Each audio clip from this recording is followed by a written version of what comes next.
ന്യായാധിപന്മാർ 14-ാം അധ്യായം. സാംസന്റെ വിവാഹം. സാംസൺ തിമ്നായിലേക്ക് പോയി. അവിടെ വെച്ച് ഒരു ഫിലിസ്തീ യുവതിയെ കണ്ടു. അവൻ തിരിച്ചു വന്ന മാതാപിതാക്കന്മാരോട് പറഞ്ഞു, തിമ്നായിൽ ഞാൻ ഒരു ഫിലിസ്തീ യുവതിയെ കണ്ടുമുട്ടി.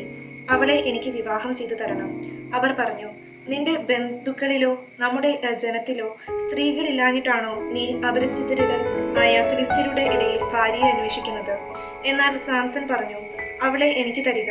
അവളെ എനിക്ക് ഇഷ്ടപ്പെട്ടു. അത് കർത്താവിന്റെ ഹിതമാണെന്ന് മാതാപിതാക്കന്മാർ മനസ്സിലാക്കിയില്ല. അവിടുന്ന് ഫിലിസ്തീയർക്കെതിരായി ഒരവസരം പാർത്തിരിക്കുകയായിരുന്നു. അക്കാലത്ത് ഫിലിസ്തീയർ ഇസ്രായേലിന്റെ മേൽ ആധിപത്യം പുലർത്തിയിരുന്നു. സാംസൺ മാതാപിതാക്കന്മാരോട് കൂടി തിമ്നായിലേക്ക് പോയി. അവിടെ ഒരു മുന്തിരിത്തോപ്പിൽ എത്തിയപ്പോൾ ഒരു സിംഹക്കുട്ടി അവന്റെ നേരെ അലറി വന്നു.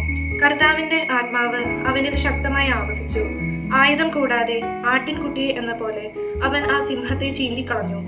എന്നാൽ മാതാപിതാക്കന്മാരെ അക്കാര്യം അറിയിച്ചില്ല. സാംസൺ ആ സ്ത്രീയോട് സംസാരിച്ചു. അവന് അവളെ വളരെ ഇഷ്ടപ്പെട്ടു. കുറച്ചുനാൾ കഴിഞ്ഞ് അവളെ കൂട്ടിക്കൊണ്ടു പോകാൻ അവൻ വന്നു. വഴിമധ്യേ ആ സിംഹത്തിന്റെ ഉടൽ കാണാൻ അവൻ തിരഞ്ഞു. അതാ സിംഹത്തിന്റെ ശരീരത്തിൽ ഒരു തേൻകൂട്. അവൻ അത് അടർത്തിയെടുത്ത് ഭക്ഷിച്ചുകൊണ്ട് മാതാപിതാക്കളുടെ അടുത്തേക്ക് പോയി. അവർക്കും കൊടുത്തു. അവരും ഭക്ഷിച്ചു. എന്നാൽ ചത്ത സിംഹത്തിന്റെ ഉടലിൽ നിന്നാണ് തേൻ എടുത്തതെന്ന് അവൻ അവരോട് പറഞ്ഞില്ല. അവന്റെ പിതാവ് യുവതിയുടെ വീട്ടിലേക്ക് പോയി. സാംസൺ അവിടെ ഒരു വിരുന്ന് നടത്തി. യുവാക്കന്മാർ അങ്ങനെ ചെയ്യുക പതിവായിരുന്നു. അവനെ കണ്ടപ്പോൾ അവിടുത്തുകാർ 30 പേരെ വന്ന് തോഴരായി കൊടുത്തു. സാംസൺ അവരോട് പറഞ്ഞു, ഞാൻ നിങ്ങളോട് ഒരു കടംകഥ പറയാം. വിരുന്നിന്റെ 7 ദിവസത്തിനകം ഉത്തരം പറഞ്ഞാൽ ഓരോ ചണവസ്ത്രവും വിശേഷ വസ്ത്രവും തരാം. ഉത്തരം പറയാൻ സാധിക്കാതെ വന്നാൽ നിങ്ങൾ 30 ചണവസ്ത്രവും അത്രയും വിശേഷ വസ്ത്രവും എനിക്ക് തരണം. അവർ പറഞ്ഞു, നിന്റെ കടങ്കഥ കേൾക്കട്ടെ.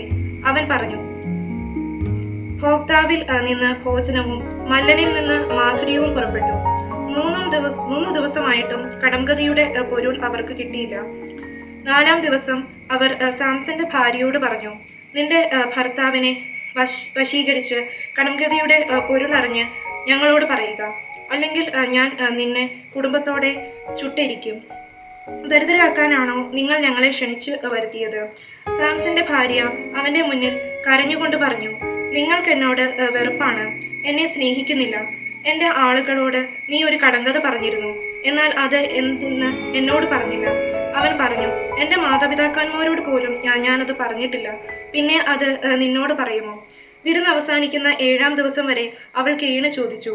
അവളുടെ നിർബന്ധം മൂലം അവൻ അവൾക്ക് അത് വെളിപ്പെടുത്തി. അവൾ അത് തന്റെ ആളുകളോട് പറഞ്ഞു. 7-ാം ദിവസം സൂര്യാസ്തമയം